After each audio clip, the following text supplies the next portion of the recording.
We will now proceed with the Your next. Honor, can we just say a few words, please? Yes, yes, Because certain Secretary. assertions were made.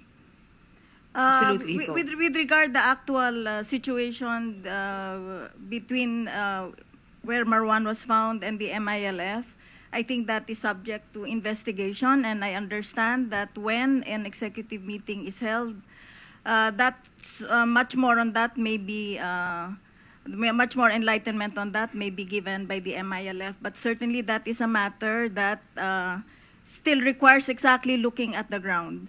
With regard what was presented, I think everyone will know that Camp Abu Bakar, which is the camp that was mainly mentioned as having been the place where these things happened and was the haven, that Camp Abu Bakar has been in government hands since 2000. After the capture of Camp Abu Bakar, and that when peace talks were resumed in 2003, this was a very explicit demand, the disavowal of terrorism. So what had happened before that is subject to records and documentation, but before talks were resumed in 2003, this was a clear demand which was monitored by the Philippine government, by our intelligence, as well as international agencies. The policy decision of government to negotiate with the MILF since 2003 has always been accompanied by dependable, rigorous Philippine intelligence. And certainly this will not be allowed. And every time terrorist acts may have been seen as possibly being associated with them, certainly this has always been raised. And the continuation of peace talks with the MILF has always been fully coordinated with our intelligence units. And what the reality is also is that we have come to this point of a comprehensive agreement where the MILF agreed to go through a legal legislative process, fully understanding what that means. And I think you will see the statements that have been made by the MILF of the full respect for the Congress in its legislative prerogative. And that there would be a transformation, and all of those actions are happening now.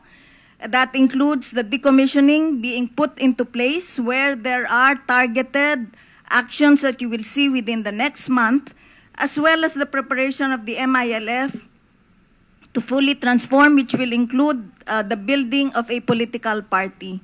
The ceasefire has been holding no single skirmish in the last 3 years because of the ceasefire mechanisms, and compare that also with what has happened in the past, even in the attacks that were made in 2000, where bodies could not be extricated. The whole story, the documentation, could not be done for days, and now in 24 hours, you had the statistics on the ground. And you have the MILF now say, yes, they are coming. They are facing the Senate. They are just asking for a little bit more time, and certainly we fully respect the Senate in saying it needs to be sooner, it needs to be now. But they have said they will come. They have not said they will not come. They have also been coming to the Senate and Congress with respect deliberations on the Bangsamoro Basic Law through the BTC, the Bangsamoro Transition Commission, which is the body that they had that drafted that law. So, Your Honors, I just need to put these things on the ground. There is a history. Every armed group in the world that has fought long and hard have had flirtations, you can say, with terrorist groups.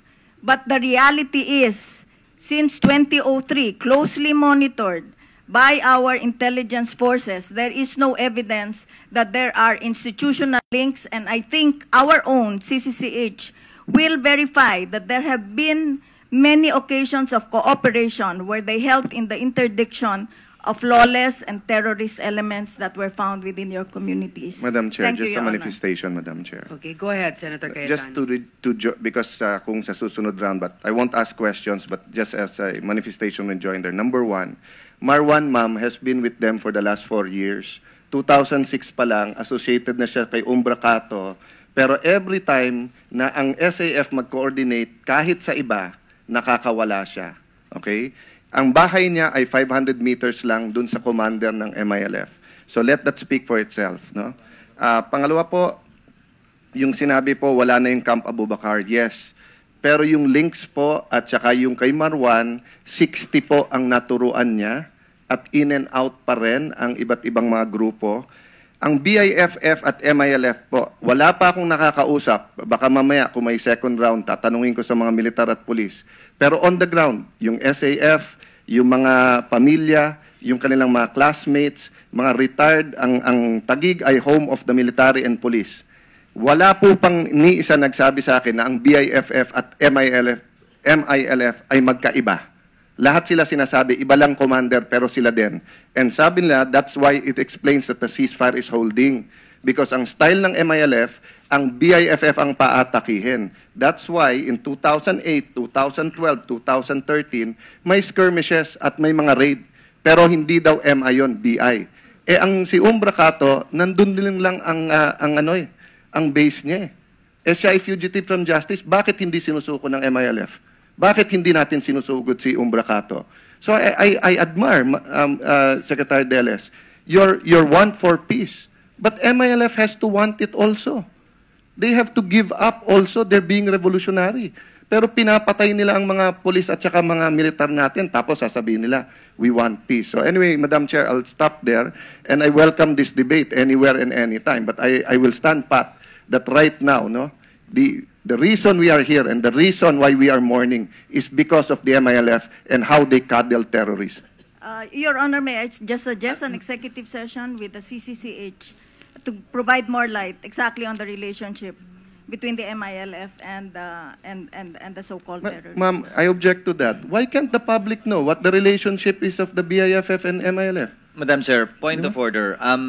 Senator Cayetano merely made a manifestation not asking for any answers from Secretary Deles. And besides, I don't think the MILF is here to speak, and I don't think it is right, and I will not sit down and listen to it. For the GRP panel to be the one to speak for and in behalf of the MILF on this issue, let them speak up and defend themselves when they come here. And they are coming here, ma'am. No, Your Honor, forgive me, ma'am. Your Honor, I spoke not on behalf of the MILF. I spoke on behalf of the peace process. I know, ma'am. A policy that has been adopted by government, and I am just saying that that policy was done fully informed by our full intelligence When I capacity. say speaking in behalf of them, ma'am, you were talking about what they will do, what they have done. Let them say that, ma'am. That is all, Madam Chair, and maybe proceed to the other. Thank you, interpreters. Senator Escudero. and Because, Chairman. ma'am, we have to be able to realize also how much they want it. We see that you really want it, but we want to hear it straight from them.